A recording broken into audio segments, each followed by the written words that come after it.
Welcome to dptutorials. XLOOKUP and VLOOKUP serve the same purpose, searching for a value in a table. But they have some key differences. Let's explore those differences with an example in this video. Consider the sample sales dataset.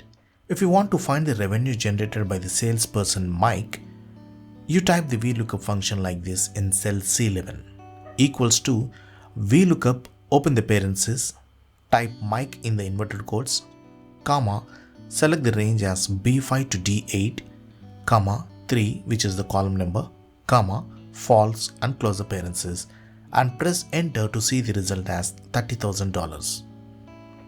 This looks for Mike in the salesperson column and returns the corresponding revenue. Now let us try using the XLOOKUP function. XLOOKUP is more straightforward.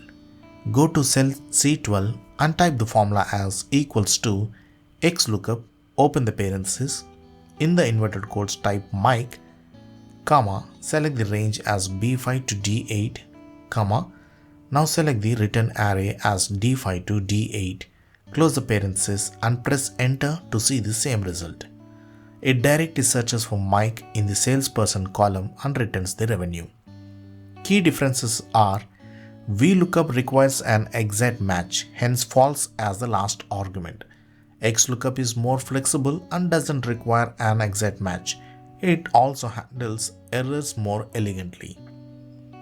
So like in this example, both functions can get the job done, but XLOOKUP is simpler and more versatile.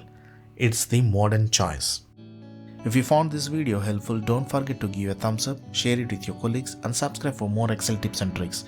Thanks for watching and I will see you in the next video.